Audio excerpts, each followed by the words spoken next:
Assalamualaikum warahmatullahi wabarakatuh. Kepada yang terhormat Bapak Ibu dosen penguji uji kinerja pada PPG Transformasi Pendidikan Agama Islam tahun 2025. Perkenalkan, saya Henry Rinaldi, mahasiswa PPG PAI dalam jabatan tahap ketiga tahun 2025 di LPTK Universitas Islam Negeri Alauddin Makassar dengan NIM 21001251445. Pada hari ini, Selasa tanggal 7 Oktober 2025, saya akan melaksanakan uji kinerja di SMK Negeri 1 Tapung Hulu pada kelas 11 APHP dengan materi menebarkan Islam dengan santun dan damai melalui dakwah, khutbah, dan tabligh. Terima kasih dan selamat. Assalamualaikum warahmatullahi wabarakatuh. Waalaikumsalam warahmatullahi wabarakatuh. Apa kabar Anda semuanya? Alhamdulillah luar biasa, tetap semangat, Allahu Akbar. Baik, luar biasa Bapak semuanya.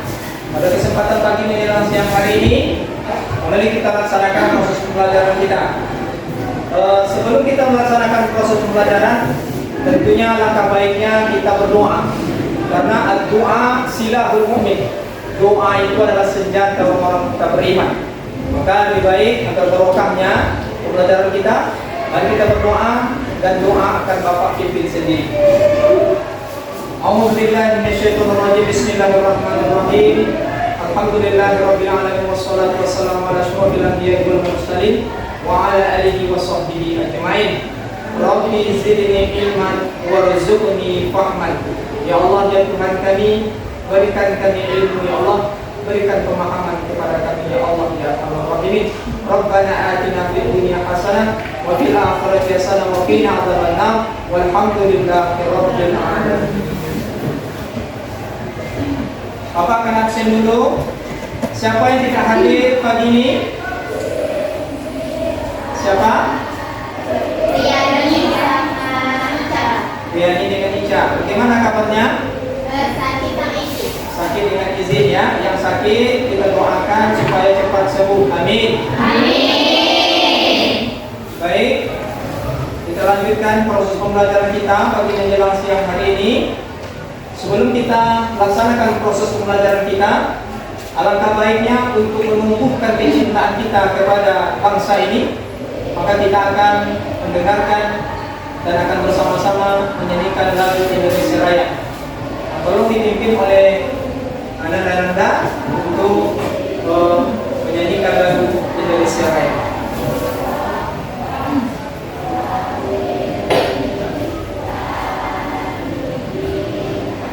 Semuanya silakan berdiri ya.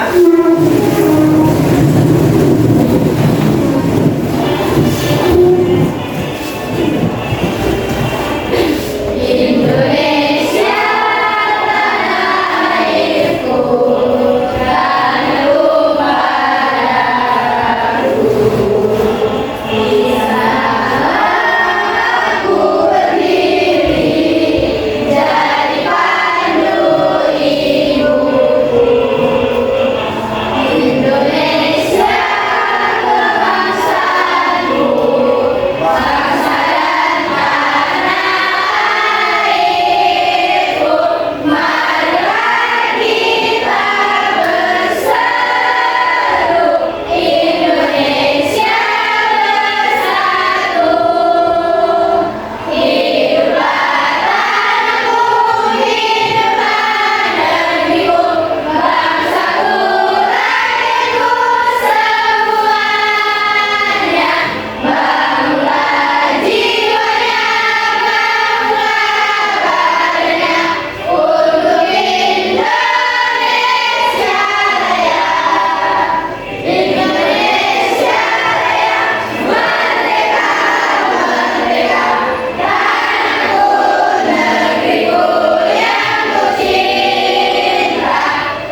Baik,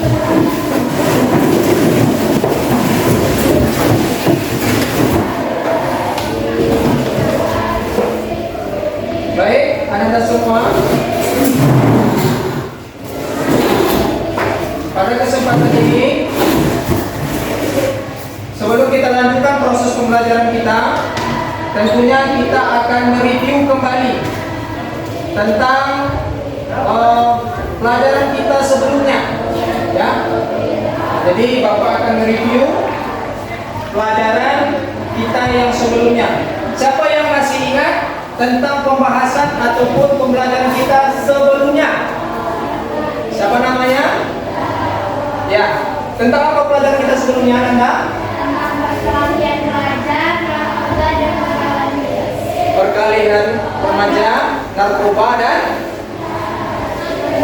pergaulan bebas. Apa yang Anda pahami tentang narkoba? Barang haram, narkoba, narkotik dan obat-obatan dan baik. Ingat, pelajaran sebelumnya mesti harus diingat. Segala sesuatu mesti harus diulang-ulang. Sistem pembelajaran yang terbaik adalah continue, mengulang-ulang, karena dengan demikian pelajaran itu akan diingat di memori otak kita. Baik, kita akan lanjutkan kembali proses pembelajaran kita, yang ini adalah membahas, bisa ditengok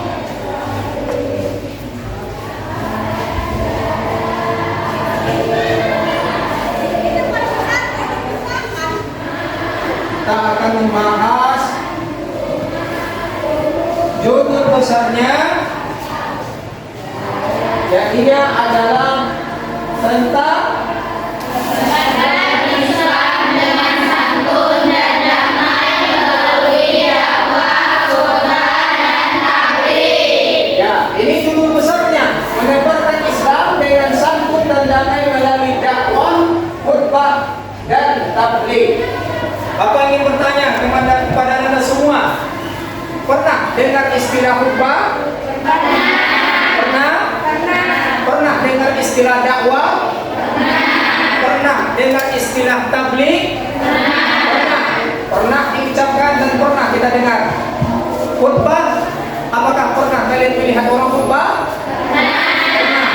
Di mana dilaksanakan? Di masjid. Baik. Inilah pembahasan kita yang mesti harus kita pahami tentang bagaimana Islam itu menyebarkan santun dan damai, tentu dengan metode yang pertama dakwah, khutbah, dan tabligh. Baik, Anda semua, setelah kita membahas tentang judul besar ini, tentu tujuan dari dakwah, khutbah, dan tabligh ini tujuannya adalah bagaimana Islam itu adalah rahmatan lil alamin.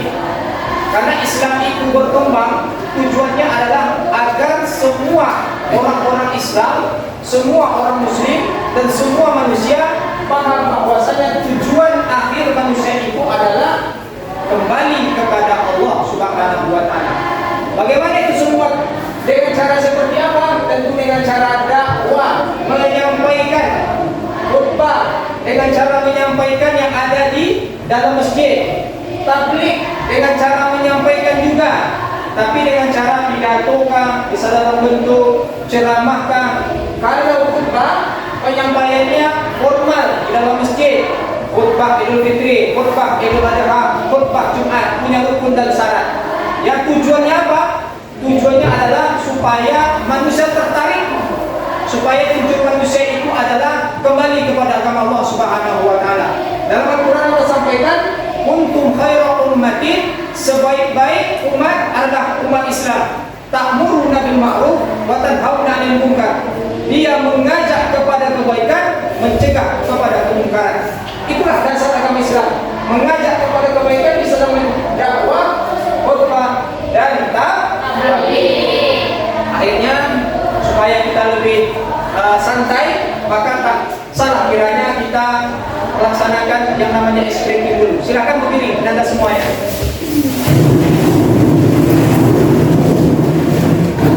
Silakan berdiri. Kita akan laksanakan SPP dalam bentuk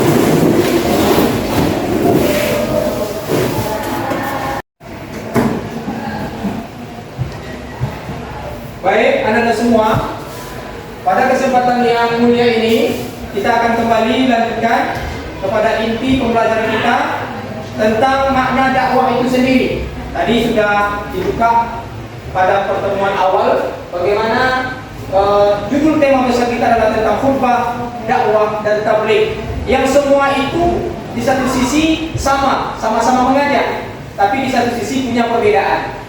Maka di sini kita akan fokus kepada pengertian dakwah dulu. Dakwah itu maknanya adalah merupakan masdar dari kata-kata da'a yad'u da'watan, yang artinya adalah mengajak atau memanggil dan menyeru untuk hal tertentu. Orang yang melakukan pekerjaan dakwah disebut laki-laki dan da'iyah disebut dengan perempuan. Jadi secara istilah mengajak orang lain untuk meyakini kebenaran ajaran Islam dan mengamalkan syariat Islam agar tercapai pola hidup lebih baik sehingga tercapai kebahagiaan dunia dan akhirat. Dakwah tidak hanya berupa tabligh, khutbah, dan majelis taklim saja. Jadi di sini kita akan jelaskan salah satu contoh metode dakwah.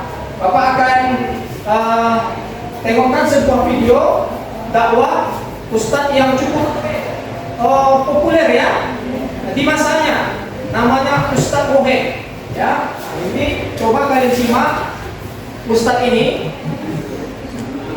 simak apa yang disampaikannya ya.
itulah tadi salah satu bentuk dakwah dari ustadz yang cukup populer.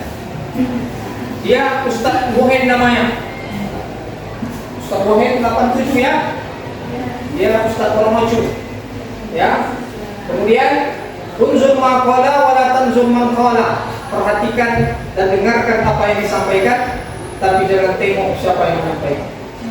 Jadi dari yang sampaikan tadi, kalian paham sedikit banyaknya. Apa yang bisa kalian pahami dari video ceramah dakwah tadi? Ada yang bisa ambilkan poinnya, inti yang disampaikan tadi? Silakan. Ada? Ayo, tunjuk tangan. Silakan. Tunjuk tangan. Siapa tadi yang bisa memahami poin yang disampaikan oleh Ustadz tadi itu?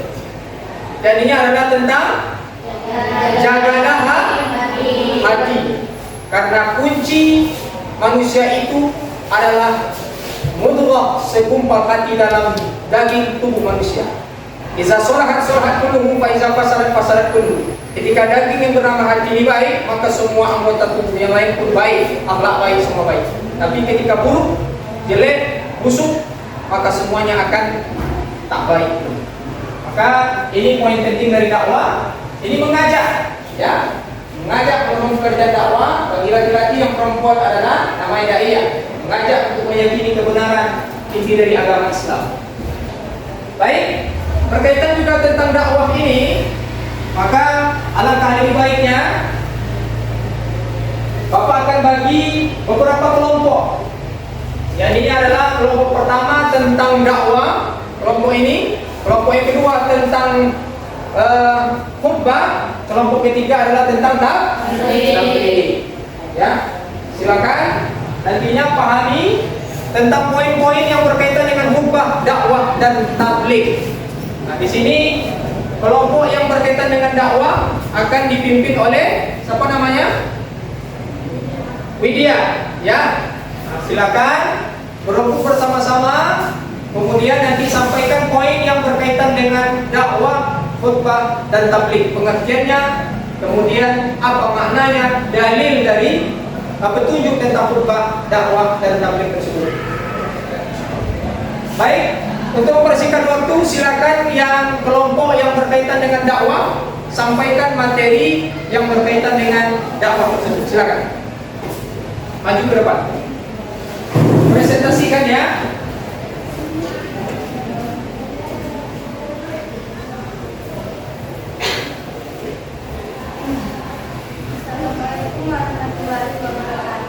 Waalaikumsalam warahmatullahi wabarakatuh.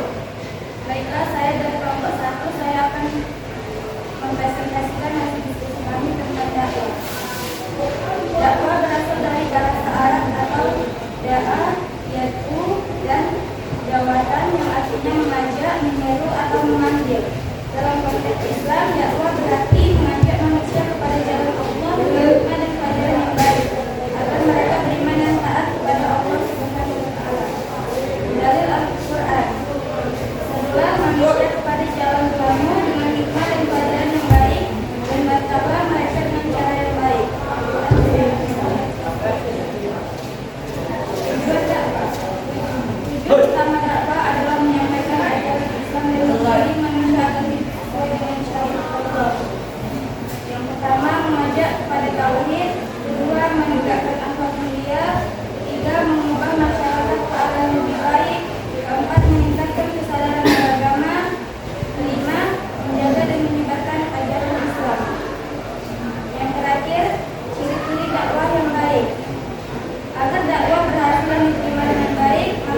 tentang dakwah. Nah, dari apa yang sudah disampaikan tadi, hendaknya bisa kita ambil pelajaran bahwasanya poin penting tentang dakwah itu adalah tentang mengajak, menyeru kepada manusia lain agar kembali kepada ajaran Allah, Al-Quran dan hadisnya. Untuk lebih suasana lebih santai, maka langkah lebih baiknya kita melaksanakan ice breaking dulu ya. Dalam bentuk Bapak akan sampaikan tepuk pagi sebanyak 3 kali tepuk, kemudian tepuk siang sebanyak 3 kali, tepuk malam tidak ada, karena malam tak boleh tepuk tangan ya, diganggu orang lain. Siap? Ini membuktikan fokus Anda semua ya. Siap ya? Siap. Baik, tepuk pagi, tepuk siang, tepuk malam. Udah lagi, sekali lagi. Tepuk pagi, tepuk siang, tepuk malam. Terakhir, tepuk malam, tepuk siang, tepuk pagi, tepuk malam. Sudah fokus semua ya. Baik, alhamdulillah pembelajaran kita tentang dakwah, khutbah dan tabligh ya, untuk sementara kita cukupkan sampai di sini. Mudah-mudahan poin penting tentang dakwah, khutbah dan tabligh ini bisa kita pahami bersama. Baik, kita lanjutkan Anda semua. Di poin tentang ini, Bapak ingin menyampaikan berkaitan tadi sudah disampaikan pengertian dakwah, kemudian dalil perlunya dakwah, karena hendaklah di antara kamu ada segolongan orang yang menyeru kepada kebaikan, menyeru kepada yang ma'ruf, mencegah kepada yang munkar. Ini dalilnya. Surah Ali Imran, surah yang ketiga, ayat 104. Duluan surahnya daripada ayat. Ya, surah itu kan 114 ayat, 6.666 ayat. Ini ayat 104. Jadi kalau ada pertanyaan apa dalil tentang dakwah itu, surah Ali Imran surah yang ketiga, kemudian ayat 104. Kemudian selanjutnya bagaimana adab berdakwah? Adab berdakwah itu adalah dengan cara hikmah, ucapan yang jelas, tegas dan sikap yang bijaksana. Kemudian yang kedua adabnya dakwah menggunakan cara mau'izah hasanah, nasihat yang baik, cara yang persuasif, menenteramkan. Ya, kemudian yang ketiga dakwah dengan cara mujadalah, diskusi. Kemudian yang terakhir dakwah melalui teladan yang baik atau uswatun hasanah. Jadi dakwah yang terbaik itu salah satunya adalah memberikan contoh. Kadang banyak orang yang pandai mengucapkan tapi tidak bisa memberikan contoh. Maka dakwah yang terbaik itu adalah dakwah teladan. Uswatun hasanah. Siapa uswatun hasanah kita yang paling hebat? Tentu Nabi Muhammad. 14 sahabat yang silam Rasulullah sudah meninggalkan kita, tapi namanya masih tetap harum, namanya masih tetap disebut. 2 miliar penduduk muslim di dunia ini selalu menyebut namanya. Apa kelebihan Nabi Muhammad? Kelebihannya adalah dia menjadi contoh dalam hal akhlak. Dakwahnya sangat luar biasa. Nah, ini ada berdakwah. Kemudian sasaran dakwah itu kepada siapa? Yang dia ada 2 poin. Memberi semangat kepada manusia agar selalu meningkatkan kualitas dan kuantitas amalnya. Karena manusia terbaik itu adalah yang saling mengingatkan untuk menjadi manusia yang terbaik. Karena apa yang kita bawa pulang nanti ke akhirat, ya tentu amal. Harta kita tinggalkan, rumah yang megah kita tinggalkan, istri yang cantik kita tinggalkan, anak yang menyenangkan akan kita tinggalkan. Yang kita bawa nanti adalah amal. Maka kita selalu mengingatkan. Dalam surah Al-Asr disampaikan kan, wa tawassaw bil haq wa tawassaw bis sabr. Saling menasihati dalam kebaikan, saling menasihati dalam kesabaran. Beri semangat kepada manusia, karena sasaran dakwah itu adalah kepada kita bersama, kawan-kawan, kepada orang-orang terdekat kita. Kemudian sasaran dakwah terakhir adalah mengubah jalan hidup yang tidak baik menjadi baik. Nah, itu tujuan kita. Kawan yang tak baik menjadi baik, yang dia tak mau sholat kita ajak dia sholat. Itu sasaran dakwah kita. Siapa sasaran dakwah kita yang paling utama? Tentu adalah orang terdekat kita. Nabi Muhammad ketika dia menjadi seorang Rasul, siapa yang dia ajak dulu? Yang dia ajak adalah orang terdekat, karib kerabat. Jadi sebelum kita mengajak orang lain, maka kita mengajak orang terdekat kita. Kalian punya adik, ajak adik kita. Dia tak mau sholat, ajak dia sholat, tapi berikan dengan uswatun hasanah, contoh suri teladan yang terbaik. Nah, ini sasaran dakwah. Jadi setiap kita berdakwah sesuai dengan kadar porsi kemampuan kita. Ya, tujuan dakwah, sasaran dakwah itu, yang berdakwah itu bukan saja ustaz, bukan saja kiai. Setiap kita berdakwah karena kita muslim. Ya, setiap muslim, setiap umat Islam, dia mesti harus mengajak kepada kebaikan. Tujuan dakwah itu apa? Beriman hanya kepada Allah, tidak melakukan kemusyrikan, menjadikan seluruh aktivitas hanya beribadah kepada Allah, mengerjakan amal soleh dalam arti yang seluas-luasnya ibadah, berakhlak mulia. Tolak ukur adalah akhlak Rasulullah. Syarat dakwah, satu kata dengan perbuatan, sikap, perilaku dan tingkat lakunya benar-benar menjadi teladan uswatun hasanah. Memahami objek dakwah, memiliki keberanian dan ketegasan, memiliki ketabahan dan kesabaran, menyadari dengan sepenuh hati bahwa tugasnya hanyalah menyampaikan, mengajak dan menyeru, tentang hasilnya diserahkan sepenuhnya hanya kepada Allah. Dakwah itu tugas kita. Masalah orang tak berubah itu bukan tugas kita. Coba tengok Nabi Nuh, dia mengajak anaknya, tapi apakah anaknya ikut sama dia? Tidak. Padahal dia levelnya Nabi, tapi anaknya tak mengikut sama dia. Sama siapa nama anaknya? Kanan. Kemudian Nabi Lut punya istri, istrinya tak taat sama dia. Nabi Muhammad punya paman, namanya Abu Thalib. Padahal dia levelnya Nabi. Ketika diajak paman yang untuk kembali kepada ajaran Allah, tauhid, dia tak mau. Selevel Nabi saja dia mengajak kepada kebaikan, ada yang tidak mau. Artinya apa? Hidayah itu mahal. Tugas kita adalah menyampaikan, mengajak sesuai dengan kemampuan kita. Maka kita berkawan, kalian berteman, saling ingatkan. Kadang kita iman kita lemah, ada yang mengingatkan. Ketika iman kita kuat, kita ingatkan dia, saling mengingatkan. Karena teman yang terbaik itu adalah teman yang saling mengingatkan dalam kebaikan.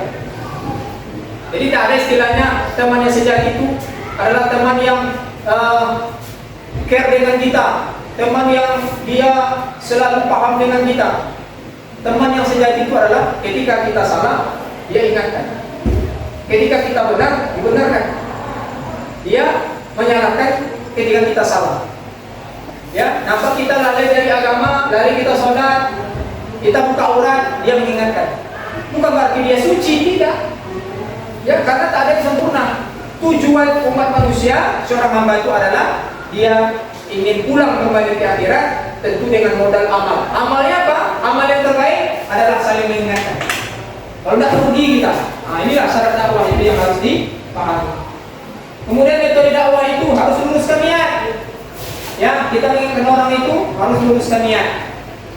Pak, jadi kalau ada yang bertanya, bagaimana kita mengingatkan orang sedangkan kita belum melaksanakan? Bagaimana? Yang penting sampaikan dulu. Ya, masalah nanti kita belum baik itu masalah yang nomor 21. Yang penting kita ingatkan dulu. Di samping kita juga berbenah untuk menjadi pribadi yang terbaik. Nah, jadi luruskan niat karena Allah Ta'ala untuk menyampaikan yang baik. Dakwah itu harus bijak, hikmah, sampaikan dengan cara yang terbaik. Tengok kondisi orang lain. Kalau temannya itu dalam keadaan marah, jangan didakwahi dia. Cari momen yang tepat. Ketika dia sedang gundah gulana, ya, dia butuh tempat curhat, datang dia. Jangan dia ketika sedang marah, kita ceramahi dia. Marahlah dia. Maka dakwah itu ada seninya. Tengok momennya, tengok bahasanya, tengok caranya. Ya, meskipun yang kita ucapkan itu baik, dakwah itu, tapi momennya tak tepat, tak masuk. Ya, gunakan bahasa yang bukan menggurui, ya, bukan melecehkan, bukan memalukan dia. Kalau menceramahi orang di depan orang lain tak boleh. Ya, membuka ayat di hadapan orang lain tak boleh, memalukan dia. Cari momen yang tepat, empat mata, ya, sambil makan-makan, sambil ngopi, cerita. Kemudian sampaikan poin tentang dakwah. Nah, itulah teman yang sejati. Dia mengingatkan kita dalam kebaikan. Dakwah itu harus bijak. Itu makna bijak tadi. Kemudian hindari cara memaksa. Tak boleh memaksa. Islam itu bukan agama paksaan. Ya, Islam itu adalah agama yang menyampaikan dengan cara baik dan memberikan contoh suri tauladan. Kemudian lakukan dakwah dengan cara bermujadalah, melalui dialog, diskusi. Islam itu agama yang ketika ada suatu permasalahan, diadakan dialog diskusi. Nah, itu dari dulu ulama-ulama kita sudah melaksanakan. Kemudian mana yang berkaitan juga dengan media dakwah, ada namanya media elektronik, beragam media sosial, TV, radio, dan internet. Jadi dakwah itu bukan saja di dunia nyata, tapi juga dunia maya. Ada namanya Facebook, ada namanya Facebook ya, Facebook, Instagram, TikTok. Jadikan sebagai media jangan jadikan sebagai media untuk suatu hal yang tidak bermanfaat. Ini julur-julurkan lidah, kemudian suatu hal yang tak bermanfaat. Ya, jadikan media sosial sebagai media dakwah. Nih, contohnya apa tadi? Ustaz Bohem. Ya, disebut pakai kain sarung, takut kita tengoknya kan? Nah, maka tetap berdakwah, sampaikan beliau ani walau ayat. Sampaikan dariku meskipun itu satu ayat. Setiap kita berdakwah. Kalian punya adik, dakwah sama dia. Sholat Kalau dakwah kepada orang tua boleh nggak? Gimana caranya? Dakwah sama orang tua boleh nggak? Tetap sampaikan dakwah dengan cara yang terbaik. Kalau tak bisa dengan bahasa kita takut menggurui, jangan. Nanti dia bilang, anak baru kemarin sore mau ceramai saya, dakwai saya. Mungkin dengan tidak lisan kita, tapi bisa jadi dengan lisan orang lain. Bisa jadi ibu kita, ada paman kita, kakaknya. Bisa jadi dengan lisan dia. Kalau lisan kita kadang-kadang tak mau dia dibui oleh anaknya. Cari momen yang tepat. Kalaupun mau dakwahi dia, cari momen yang tepat, bahasa yang lembut, jangan menggurui dia. Sebagaimana Nabi Ibrahim ketika berdakwah kepada ayahnya Azar.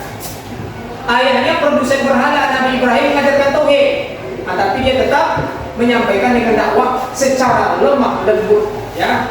Terakhir, mana yang dakwah? Saat berdakwah Rasulullah menerangkan hal-hal sebagai berikut: lemah lembut, tak boleh keras, bermusyawarah dalam segala urusan, menyampaikan dakwah sesuai dengan objek dakwah, lapang dan sabar, lapang dada dan sabar, kebulatan tekad dan bertawakal.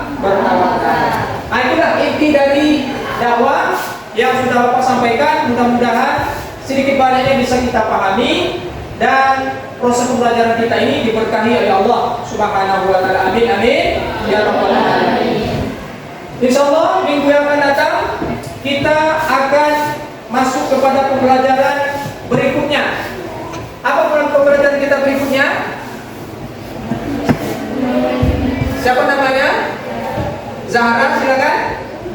Memenuhi janji, menjaga lisan, menuntut aib orang lain. Ada 3 poin tentang pembahasan minggu yang akan datang. Bukti iman, yang pertama adalah memenuhi janji, kemudian menjaga lisan, yang ketiga adalah menutup aib orang lain. Insyaallah Allah panjangkan umur kita, bertemu kita nantinya di pertemuan yang akan datang. Amin amin.